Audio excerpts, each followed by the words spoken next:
Carl Newport is an American nonfiction author and associate professor of computer science at Georgetown University. Here are his 6 rules for success. Number 1.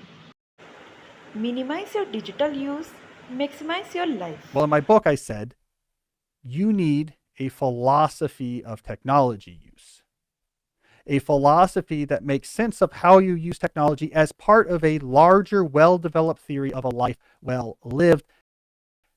And the philosophy I preached to accomplish this goal, I called digital minimalism.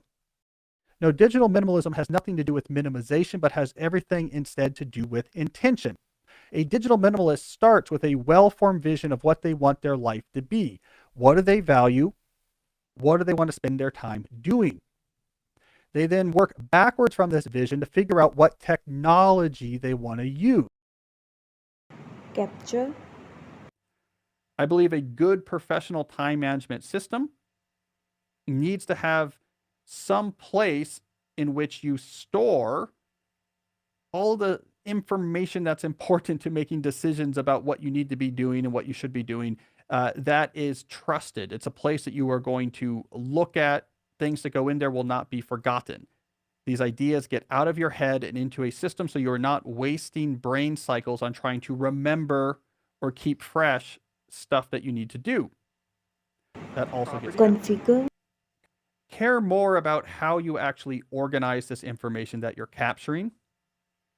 I think you really need to think through, once I have this information written down somewhere, where do I put it? How do I organize it? Is it in categories? Is it broken up by role? Equally important, getting the relevant information consolidated. I'm really big on this. So not only do you have a really smart organization for all the stuff on your plate, you're also gathering in one place all the relevant information.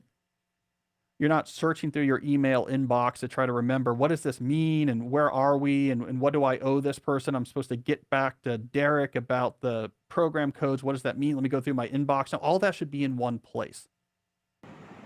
Control. With it. Control says don't be reactive. Don't wait till you get to the moment to say, what should I do next? Instead, be proactive. Make a plan for your time in advance that makes the most of the time that you actually have available. So you think ahead, you look at the time you have available, and you say, what do I want to do with this? I'm planning the whole picture at once. I'm not waiting till the moment to say what happens next. Now, on the podcast, I talk often about doing this control at multiple time scales. You'll hear me talk about multi-scale planning. This is where that actually applies. And what I recommend is that you should be doing this type of planning on 3 time scales: quarterly, weekly, daily. Attention. Don't follow your passion, cultivate it. That you should not follow your passion. And the reality is, when you just ask someone casually who loves their work, what's your advice? And they say, follow your passion. What they really mean is follow the goal of ending up passionate about your work. They don't mean identify in advance what you're passionate about, match that to your job, and then you will love your work. That's not really what they mean. It's not really what they did. It's just a shorthand, but we interpret it as meaning we're wired to do one thing, match our work to that one thing, then we will love our work. That's not actually the way it works. And you know what? Learn rare and valuable skills. Almost always the things you have to offer in return is rare and valuable skills. So if you want the rare and valuable traits that makes great jobs great in your job, you have to have rare and valuable skills to offer in exchange. And therefore, the whole game in building a career you love is skill acquisition. Step 1, get really good at things.